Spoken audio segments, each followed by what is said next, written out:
Texas just biding its time, trying to stay unbeaten. And this weekend, the Longhorns will find out who they'll play in the Big 12 championship game. Hey, how are you, folks? Jason Horowitz. Glad to be with you here on CBSSports.com. It's the college football preview show presented by Tyson Anytizers with a look at the weekend in the Big 12. And let's bring in CBS Sports' Spencer Tillman to break this down. And Spence, Texas is welcoming Kansas to Austin, and you'd like to think that the story is just about the game itself, but really the story heading in that's overshadowing everything is what's going on with Kansas and head coach Mark Mangino, and apparently some issues, maybe a little too physical with players. What's the latest there, and how do you think that ends up getting resolved? Well, he met with his AD, Lou Perkins, over the matter. And again, let's keep in mind, no matter how this thing plays out, Lou Perkins brought him over. That was his hire after he came over from UConn. And so I think he'll get every consideration in this particular dilemma. But I will say this, if there is physical contact going on between players, they will lose that team in a hurry. That's one thing you cannot do with these players today.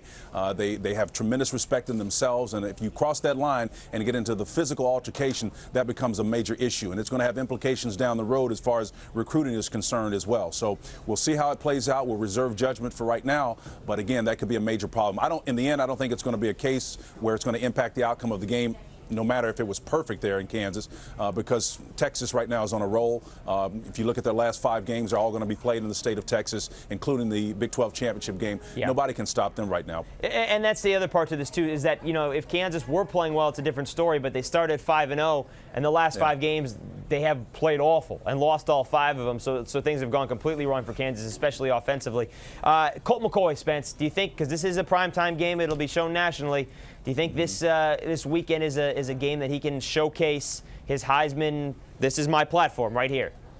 Well, how about Jordan Shipley for the Heisman? We haven't talked a lot about him. True, the way he's been playing of late. You hate to take away thunder from Colt McCoy. He's been outstanding, but he's also got some help from the running back position by committee, and that can be kind of a mixed blessing because remember, last year Colt led him in rushing. So when you looked at his numbers, it was impressive, deserving of a Heisman Trophy. Okay, so with those numbers diminish at running back because of the running backs that have stepped up, Jordan Shipley putting up gaudy numbers, Shipley's name might be thrown in the mix, and it may wind up hurting Colt. But right now, if I had to vote, it would go C.J. Spiller, and then I would go with Colt in that second spot because he's been impressive to me. And, of course, Mark Ingram would be my third guy right now, this week anyway. And Colt, of course, finished second last year to Sam Bradford. All right, Spence, Texas, just waiting to find out who it's going to play in the Big 12 title game. Of course, Longhorns have to stay unbeaten to get to the national championship game, but it'll all be decided this weekend. Kansas State at Nebraska. What is the key for the Wildcats to pull the upset at Nebraska?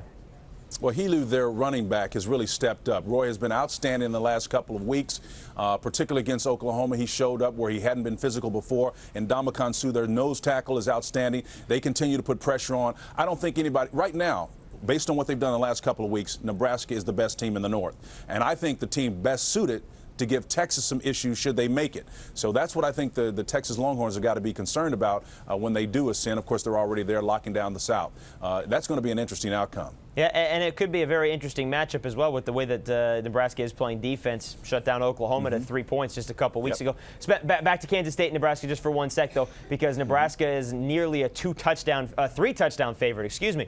Do you think they're that much better than Bill Snyder's team? Yeah, I just think they're playing with a lot of confidence right now, and they're playing physical on the offensive side of the ball, and that was something, particularly with Roy Helu, their running back, they were not doing. And when you get a team playing, we've already established their defensive play, but the offensive play as well, that's pretty strong, man. All right, we'll see how it all plays out. You're going to take Nebraska for the victory, and then Absolutely. Oklahoma and Texas Tech also this weekend. You're going to take Oklahoma to put up another 60 like they did last weekend? Familiarity breeds contempt. These two teams and coaches know each other. I'm going with Oklahoma Sooners, though. All right, we'll see how it all plays out. Spencer Tillman, thank you very much. We'll see you Saturday on CBS. All right, Jason, we'll see you. All right, folks, for more on this game, stay right here with CBSSports.com, or I should say all these games as well, and check out everything here on the website as well. That'll do it for the College Football Preview Show, presented by Tyson Anytizers, the meaty Good Man Snack. For Spencer Tillman, I'm Jason Horowitz. Take care, folks.